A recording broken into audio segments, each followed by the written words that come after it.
મિત્રો, જય માતાજી, જય કાળુ બાપુ હવનું સારું કરે એવી શુભેચ્છા કરું છું। તો આજે આપણે જો લીલા વટાણાનું અને બટેટાનું શાક બનાવવાનું છે। તો આપણે જો વટાણા ખોલીને તૈયાર કરી નાખ્યા છે સરસ જો, અને 2 બટેટા એમાં આપણે નાખશું અને એની પણ સાઈલ આપણે ઉતારી લીધી છે।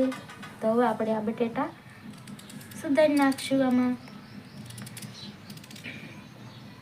કહેવાય કે માર્કેટમાં સરસ અત્યારે લીલા બટેટા તાજા અને વટાણા પણ તાજા જ આવે છે, બટેટા પણ નવા જ આવે છે। એટલે આપણે આજે લીલા વટાણાનું અને બટેટાનું શાક બનાવવાનું છે સરસ।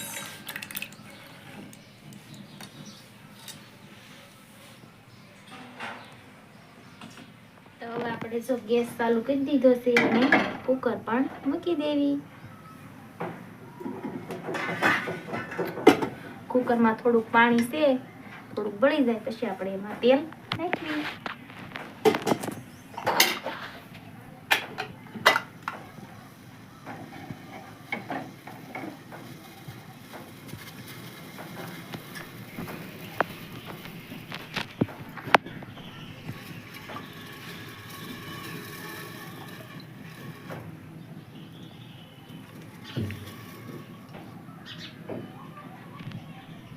તો આપણે કુકર જો ગરમ થઈ ગયું છે, હવે આપણે એમાં તેલ નાખી દેવી સરસ મજા।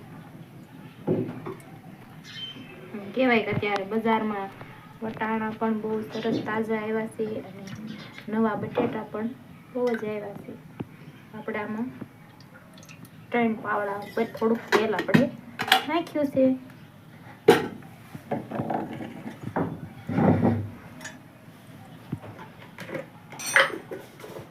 તો આપણે જો તેલ સરસ ગરમ થઈ ગયું છે, આપણે એમાં રાઈ નાખી દેવી। રાઈ ફૂટી જાય એટલે આપણે એમાં થોડી ઉઘાણી નાખી દેવી। થોડો ગેસ ધીમો કરી નાખવી અને આ સરસ લીલા વટાણા અને બટેટા પાણીમાં આપણે ધોઈને લઈ દેવી।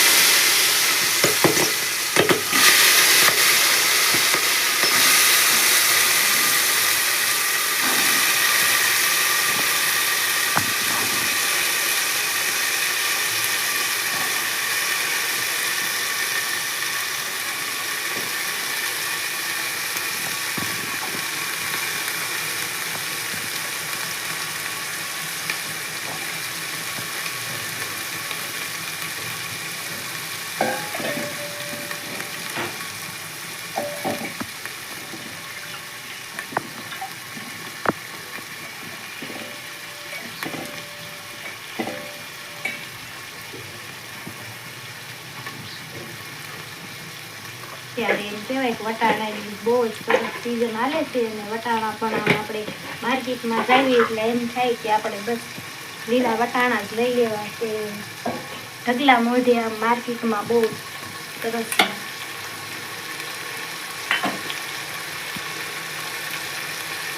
હવે આપણે એમાં 1 ચમચી મીઠું નાખી દેવું।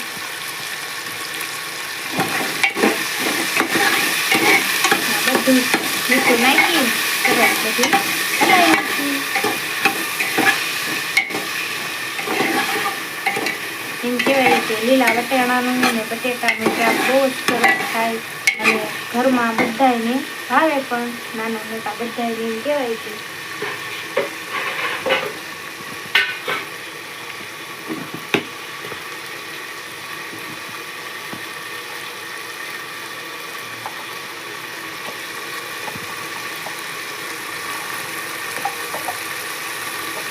થોડીક આપણે હળદર નાખી દઈએ।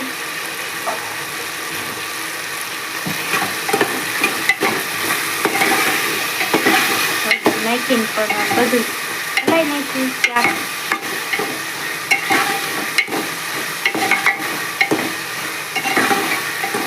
કેટલા જણાને આમ લીલા વટાણા અને બટેટાનું શાક ભાવે છે કોમેન્ટમાં કહેજો, વિડીયોમાં બના રહેજો સરસ।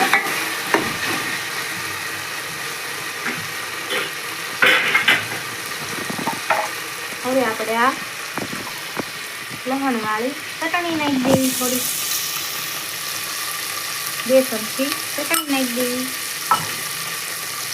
એને પણ આમ સરસ ઘડીક આમ એમ કહેવાય તેલમાં ઘડીક તળવા દેવી એટલે સરસ શાકનો સ્વાદ આવે. બધું લઈ નાખ્યું, મરચું નાખ્યું. હવે પાણી નાખી દેવું.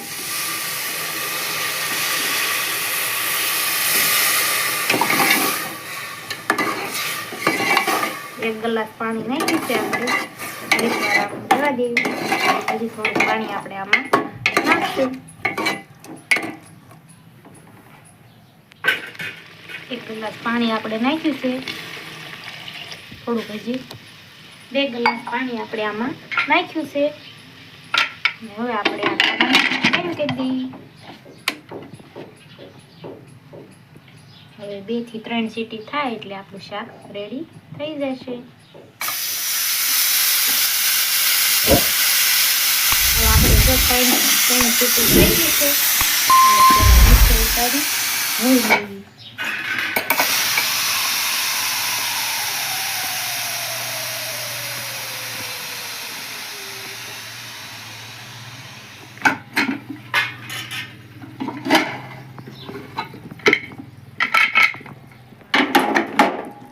તો જો સરસ આપણે શાક કરી ગયું છે.